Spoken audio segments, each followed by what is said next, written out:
بسم الله الرحمن الرحيم. اللهم صل على محمد وآل محمد الطيبين الطاهرين.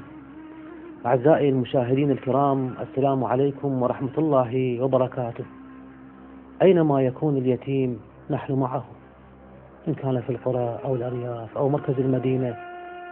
كيف يعيش وأين يسكن وكيف حالته، نحن نعرضها لكم إن شاء الله حتى تعرفون برنامج كافي اليتيم وترعون هذا البرنامج من قبلكم أنتم إن شاء الله.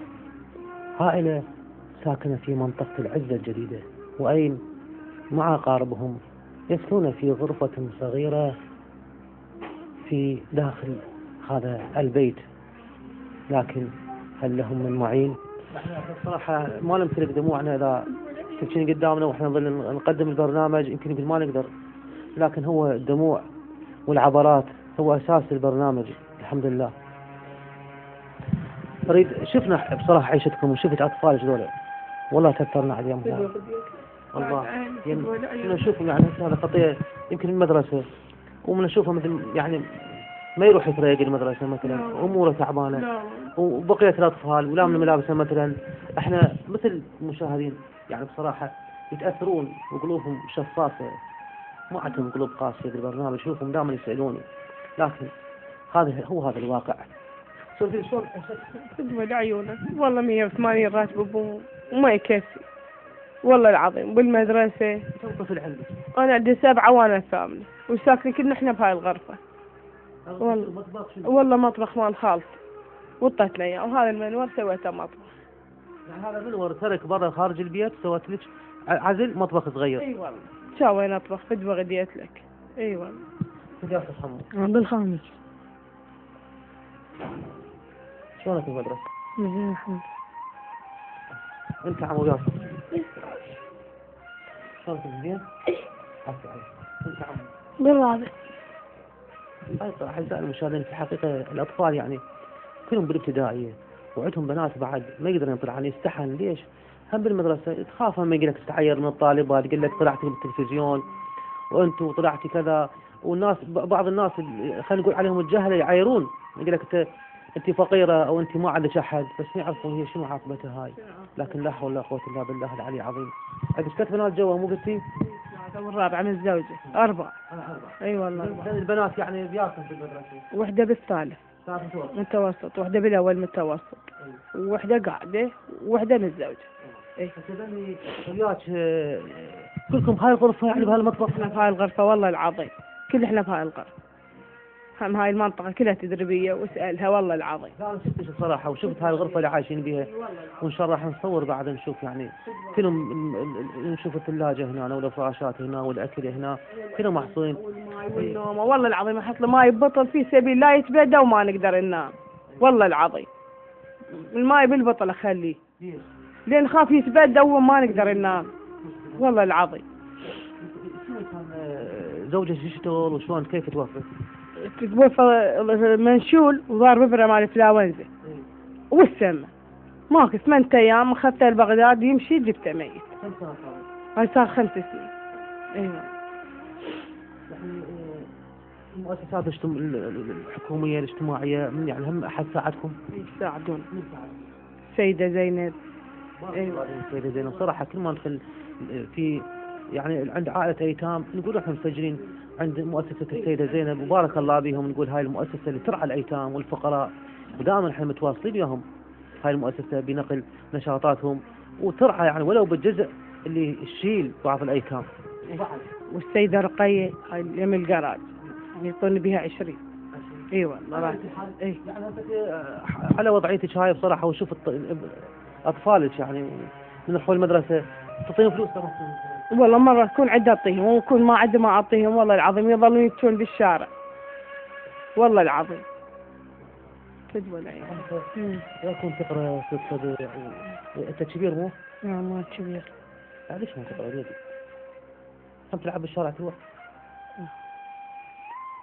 أنت ليدي كل ما تقرأ أنت تعين نفسك، تصير كبير تكبر، حتى تدخل كلية تتوظف، تصير يعني تقدر تعين أمك تعين أخوتك. مو تمام؟ نعم. وإذا ترسل كل سنة شنو فايدة؟ ماكو فايدة. يا عفي. انت عمو شلونك؟ طيب ليش تبكي حبيبي؟ نعم عزيز الحمد لله. هاي دموع الأيتام. الله.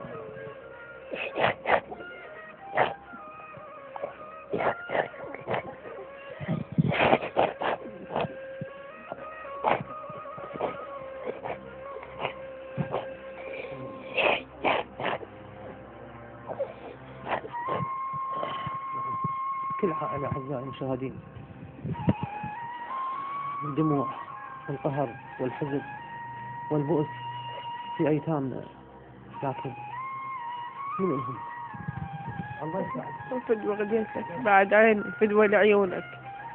يعني هاي أطفالك يعني شفت يعني دمعتهم يعني مجرد بس نقل حزن يعني داخله محصوره هواي أدري بيه.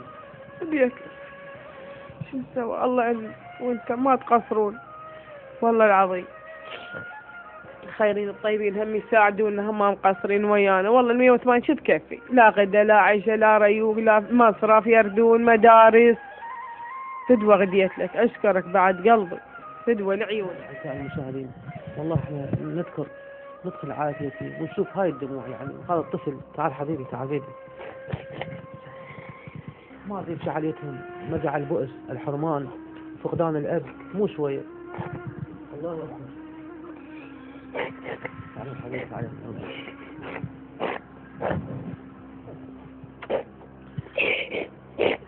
نعم أستاذ شنو ذنبه من نشوف يعني هاي الدموع؟ هو طفل شو يعرف من البكي، شو يعرف من الحزن على أي حال.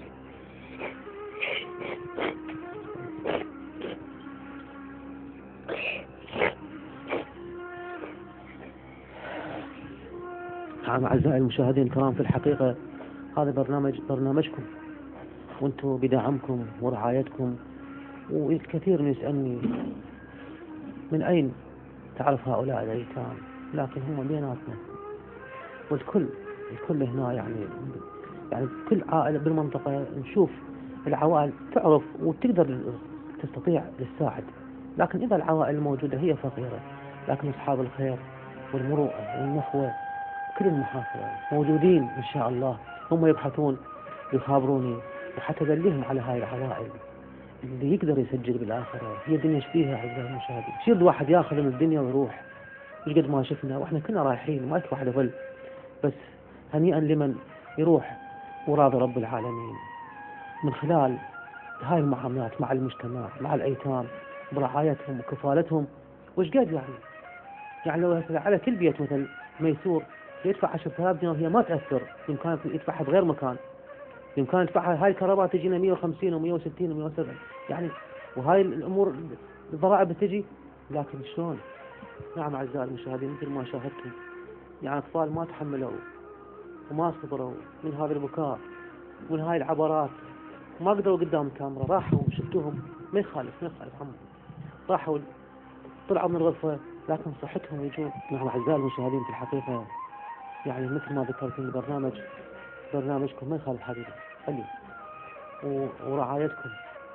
ونشوف هاي الأيتام هم أيتامكم. احنا إذا ما نتعاون بيناتنا، واحد يشيل الله واحد يقف لله في هاي المحافظة، منو أنه لين نجي نترقب من المسؤول؟ لا المسؤول يمكن له ملايين، بس أنا ما شفت أحد يطلع الله أعلم. لكن أنت أصحاب الخير أصحاب المروءة والنخوة أن ترعون هاي الأيتام ولو المسح على رأس اليتيم. هو هذا مو شوي يعني، أو تروح عليه وتراجع وتشوفه وتحضنه. هاي ايش قد لك فيها. ومساعدتهم ورعايتهم خاصة أطفال المدرسة محتاجين الشيء يعني الملابس، محتاجين اللي قدام بقية التلاميذ حتى مو يكون إيده فارغة يقدر يروح يشتري نستله يشتري شربت وأرض 5 ساعات المدرسة وما يحس بالحرمان. أنا معرضهم بالتلفزيون أدري بعض الناس يجوز أطفال وكذا يقول شنو هذا الفقير اليتيم وكذا طلعته بالتلفزيون. احنا نريد ترعاهم انتم. احنا قلوب القلوب الرقيقة الشفافة ما بها قساوة. هواي كثير من الناس يعني شوف التلفزيون يقول احنا بعد أثناء العشاء وبقينا نبكي من الحلقات. هي هاي حقيقة، هو هذا واقعنا بعوائلنا. ما ننسى نفسنا، يعني واحد يشوف نفسه بخير وهذا يعوف غيره، لا، عينك على جارك، عينك على ايتام، اسال اكل حصل على ايتام وين هم، وتنطيهم، وحتى يكون ما يشعر انه انطيته المنية او كذا، تعطيه حتى ما يشعر، بس الله سبحانه وتعالى يسجلها ويشوفها، والله ينصركم ان شاء الله ويستر عليكم، لان احنا عايشين على الدعاء وعلى عناية رب العالمين. ان ومثل ما قلت لكم هي الدنيا منتهية، فيها حسبة وقت، كل واحد هيقعد عمره وكل واحد ينتهي، بس هناك رب العالمين كاميرات الله سبحانه وتعالى تسجل احتمال احسن من كاميراتنا هاي اللي بواقع حال يشوفونها. الله سبحانه وتعالى والملائكة والكاميرات الموجودة بالسماء تنقل كل من يساعد بالسر وبالعلانية. يا اخوي عن بناتك هسه هنا البناتك اللي بالمدرسة شلون ملابسهم شلون عيشتهم، كل شيء راد يعني بالمدرسة. صحيح والله كل شيء راد هو بالمدرسة، اشتري ذل هل اقدر عليه. اي والله صارت دوما شفتها شافها على صورة ابوه، من يشوفها يتأثر، تعال عمو هنا، تعال تروح، تعال صفي، تعال لا تروح بيت حبيبي، من شافها هسه قلب الصورة لأن ما يتحمل يبوع على الصورة. أنا شفت وفدوى لعيونك، أشكرك بعد قلبي. يذكرون أبوهم؟ إي والله يذكرون أبوهم دوم، هسه يحفون تحت أبوي والله العظيم.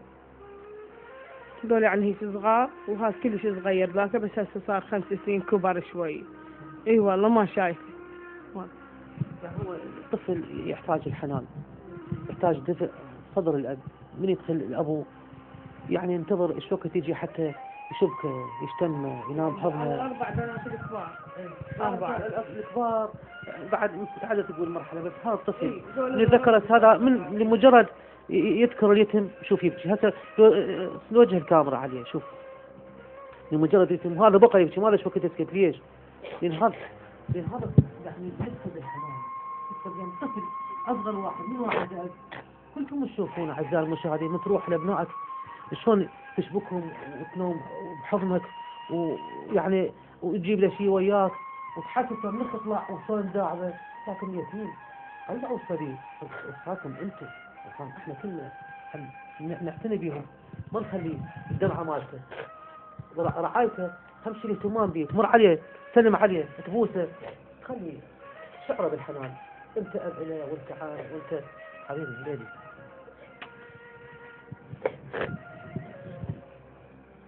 والله أدري بي يمكن فاقد الحنان أكثر من الحاجة المادية، لأن هو الحنان على صدر أبوه، لكن الحمد لله على أي حال أنا أوجه إلى جميع إخواني الميسورين الطيبين أصحاب القلوب الرقيقة اللي يدورون آخرة، هواي محاولتنا من خلال الاتصال المباشر برقم الهاتف موجود أسفل الشاشة. ناس هواي يخابرون والدموع مالتهم والله ويظلون والله بالتليفون يخابر يبكي بالتليفون، وانا يعني اقول لكم وبالمونتاج، يعني بالمونتاج اذا شفت الحلقه وعدل بيها والله ما امتلك دموعي بعدما حتى بكل مكان اشوفهم. ليش؟ يعني هي الحاله مو حاله اعتياديه، انا مصور قدامي جاي اصور واشوف دموعه جايه تنزل، يعني على يعني كيف انتم ادري بكم قلوبكم اكثر من يمي، قلوب رقيقه وخاشعه تنقهرون على اطفالنا، واحنا محافظتنا ايش كبرها اعزائي المشاهدين، هي محافظه صغيره يعني بها قد عوائل نحسبهم قد ايتام، عندنا كم عائله، واحنا بيناتنا كل واحد نجتمع وكل واحد من يمنا بالجزء البسيط يشيل عائله ما توقع. ليش قاعده بغرفه؟ هاي الغرفه هم شنو بيها قاعدين 7 8 وبمطبخ صغير، وهذا المطبخ قاعده يم اقاربها، غرفه صغيره. بس نقول نحمد الله والشكر على الحال اني ادري بكم انتم ما تعوفوهم، حتى لو شفتوهم ما تعوفوهم، ما ادري بكم انا. بس هاي هم شغله اعزائي المشاهدين اقول لكم بها، انه هذا البرنامج هم يذكر هواي من عوائلنا. يقول بعض المواطنين يقول انا اشاهد الحلقه واحكي ويا اطفالي، اقول لهم يعني تشوف هاي العوائل وشوفوا انتم الخير اللي بيه، غير تصيرون كذا غير كذا، حتى شوف شو الله مطيكم انتم، شوفوا بقيه الناس أقول من هذا الباب يعني من تشعرون وتشوفون أنت الخير ذي أذن يعني نتآلف إحنا وأنت والبرنامج. البرنامج لكم هو، وأنتم تجون بالمباشر. حاجة أنتوا بيتكم أنتم بالضبط احكي لي وين؟ وين هسه؟ إيه. احنا بالعزة الجديدة. أنا إيه. عارف بس بدي العزة الجديدة. ايه بالعزة الجديدة قبال الجسر الجديد. يوم الجسر الجديد هذا بصف المولد يصير قبال المولد. ايه بيت روح حجيلي. باس نسوار علي. باس مسوار يا علي. هاي أيتام باس مسوار يا علي. وإحنا إن شاء الله أينما يكون الأيتام بالمحافظة والفقراء والمحتاجين عبر برنامج كافل يتيم، وأيتامنا أيتامكم هذا، وإحنا إن شاء الله متواصلين وياكم. نعم حبيبي. زين الحمد لله. تريد تروح مدرسة؟ ها؟ تروح مدرسة الصيد ولا؟ كيف حبيبي؟ مدرسة زينة؟ دوامك ظهري؟ ايه. احنا يمكن ما نقدر نكمل البرنامج على هاي الدموع ونسيطر عليها. نقول الله يساعدكم انتم، لان قلوبكم يعني ويانا ويا ايتامنا، وان شاء الله متواصل مع كل الايتام بالمحافظه. نريد نعينهم ندعمهم ان شاء الله، وانتم من خلال رعايتكم وليك رعايه واحد ان شاء الله كلكم اهل خير وقلوبكم الرحمه. حجيت كيف كذا حتى كنا واقعيين. هالايتام شلون غداهم وشلون ترتيبهم؟ سوي عدة اسوي لهم وعد ما اسوي لهم والله العظيم. مين اجيبه يعني الدين ما اقدر اتدين.